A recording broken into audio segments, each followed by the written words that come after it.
Stories. Oh. Shut the gangs off. Got another UFC fighter busted.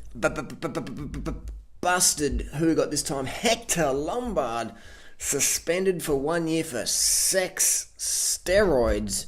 UFC 182 win overturned. Here's a picture of Hector. Now he looks like a gear user, just like everyone else who looks like this on the gear, bruh. On the sex steroids. Just like the contraceptive pill. Sex steroid, testosterone, sex steroid. So unfortunately he got pinged. People are like, oh, I'm losing faith in the UFC, you know. It's like, people are cheating. Like, your job is to fucking win. You're paid to fucking win. It's the UFC, mate. It's not cycling where you could probably be a, domestique or whatever. This is winner gets fucking paid. If you're losing every single fight you're in, you're out. How many people in the UFC have lost every single fight and stick around? And at that level, now that the money's more than ever before, the competition's higher than ever before. Because there's more money, there's more competition. So people are willing to do whatever the fuck it takes. And do you know how hard you can punch? Do you know how much harder you can punch when you take testosterone? I mean, I've done testosterone. It is insane how much harder you can fucking punch. Knee, elbow, kick. I remember pulling a shopping trolley out and almost busted a tendon in my hand. My arms become so strong just from a contraceptive dose of testosterone and anthate for 4 weeks. Just a contraceptive dose. My arms become so strong compared to my tendons in my hand. I almost pulled the hand out of the joint or whatever. I was just pulling this trolley and it's like, yanking it. And I was like, what the fuck happened then, man? So it's insane. My strength was just off the fucking charts, man.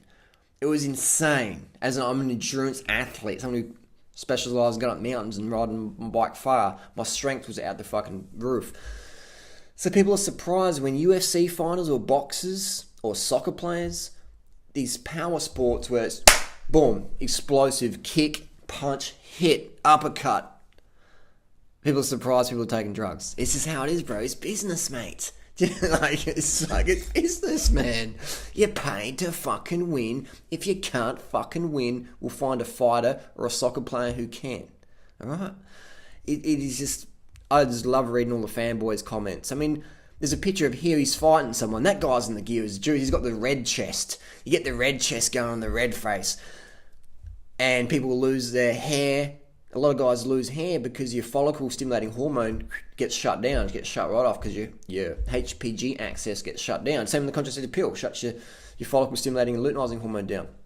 Some men prone to premature balding will, when they're taking anabolics like testosterone, then boom, your hair will drop pretty quick. That's just cosmetics. No health issues there. But I love reading Hector Lombard's little, I didn't take anything, I didn't knowingly take anything, blah, blah, blah. And that's cool, that's just the game you play, you know. So what's my thoughts on Hector? Just another pro UFC fighter in 2015 doing whatever it fucking takes to get the paycheck to feed his family or whatever.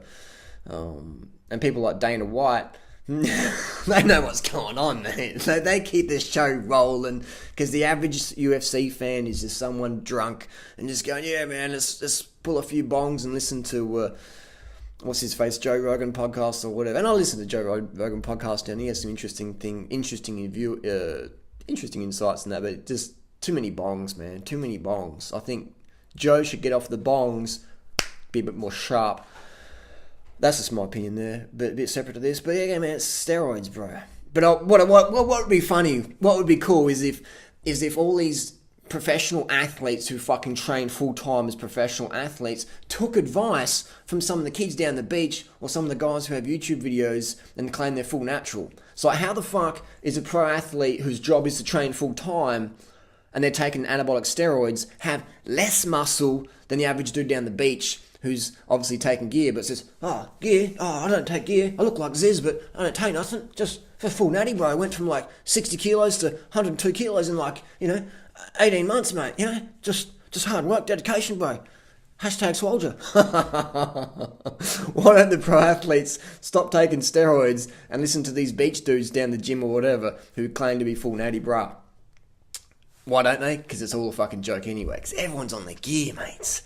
Everyone's on the gear who's got impressive aesthetics or who is crunching out dudes in the octagon. Who's just, you can just see the level of musculature. All right, that's a dead giveaway. Dead giveaway. There you go. Some more comments and criticisms. Just sharing my honest opinion in the public interest, based on the evidence presented to me by the mass media. Remember, kids, don't do drugs, and drugs work. And he's successful, and he leads the Tour de France, and he possibly wins the Tour de France. Do you know what they say? They say, it's impossible. So he must be doing something. We only have one thing to hide, and that's our hard work. To think that I'm going to come back into sport and risk my life with performance-enhancing drugs is crazy.